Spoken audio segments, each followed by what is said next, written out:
करता है। जो मजहबी होगा हर मजहब की कदर करेगा, और जो अहंकार में होगा, धन के अहंकार में, बल के अहंकार में, जाति के अहंकार में, समाज के अहंकार में, वो विरोध करेगा। लेकिन अहंकार किसी का चला है? आज तक किसी का अहंकार नहीं चला। रावण देखो कितनी अहंकारी बात करता था, कंस देखो कितनी अहंकारी बात करता था। उठा करके इतिहास देख लो, अहंकार में ही डूबा रहता था। लेकिन अहंकार जब किसी का नहीं चला, तो अब उस समय जब नहीं चला तो अब भी नहीं चलेगा। तो प्रेमियों, मोटी मोटी बातें मैं आज आपको बताऊंगा, जिसमें आपको होशियारी बरतनी है।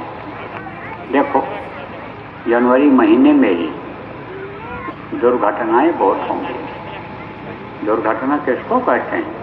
ऐसे रोड पर जा रहे अच्छे खासे और पूरी गाड़ी आई, टक्कर मारकर चली गई, बस जान निकल गई।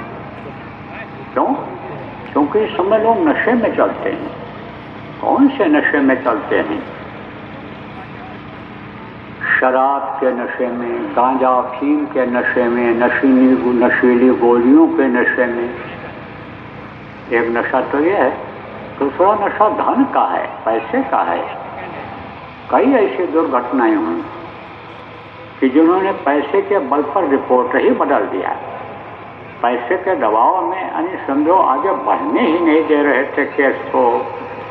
लेकिन जिसको तकलीफ हुई, दर्द हुआ, जब उसने देखा कि आदमी नहीं सुनवाई कर रहा है, कोई हमारी सुनवाई नहीं है, तब उसने उस मालिक के पास अर्जी लगाई।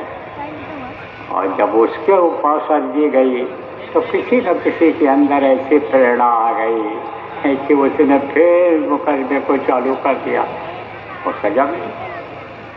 ऐसे कई केस मैं आपको बता सकता हूँ। तो कुछ लोग धन के चक्कर में, पद के चक्कर में कि हमारा कोई क्या कर पाएगा, हम तो ऊंची कुर्सी पर हैं, लेकिन ऐसे लोगों को भी सजा मिल गई। क्योंकि अत्याचार का अंत होता है, अंत होता है। एक को सताओ, दो को सताओ, तीन को सताओ, कोई न सुनवाई करे, कहीं न सुनवाई हो। आपके दबाव में, प्रभाव में यानी न सुनवाई हो, धन बल के यानी प्रभाव में न सुनवाई हो। लेकिन वो मालिक अंधा थोड़ो है, वो बहरा थोड़ो है, वो सुनता है। आपको नहीं पता है कि आप जो कर रहे हो वो देख रहा है कि नहीं देख रहा है? सब देख रहा है। राम झरोके बैठकर सबका मुजरा ले, जाकी जैसी चाकरी वाको वैसा दे। जब बच्चा पैदा होता है उसी समय समझ लो आप कि दो दूत बैठा दिए जाते हैं दोनों कंधों पर। एक अच्छा लिखता जाता है, दूसरा बुरा लिखता है।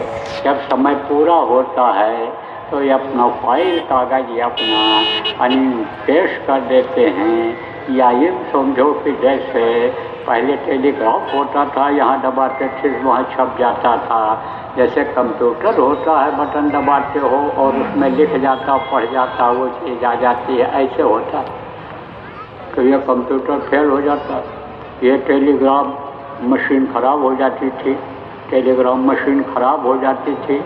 लेकिन वो कभी ख़राब होने वाली चीज़ नहीं है।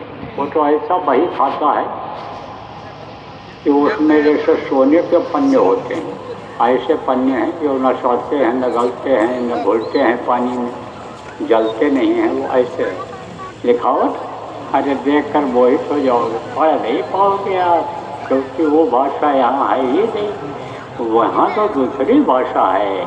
और जैसे यहाँ कागज़ है, ऐसे कागज़ पर वो भी लिखा जाता है, लेकिन वो दूसरा कागज़ है। तो प्रेमियों, आप ये समझो बात को कि सारा का सारा और मरते समय वो सामने सब आ जाता है, उसी समय दिखा दिया जाता है।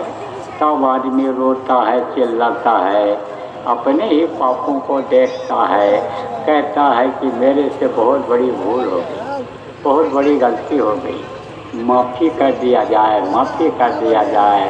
तो माफ़ी की जगह पर मार पड़ती है। वही यमराज के दूर थप्पड़ लगाते कि जब तुम्हारी माफ़ी का वक्त था, किसी महात्मा ने समझाया था, वक्त के गुरु ने समझाया था, तब तो तुम बात को माने नहीं। तुम धन के घमंड में थे, बल के घमंड में थे, मान प्रतिष्ठा के घमंड में थे, तो तुम माफ़ी नहीं मिलेगी। जस करनी तस भोगवता था, नरक जात फिर तुम पछताता, तो तुमको नरकों में जाना पड़ेगा।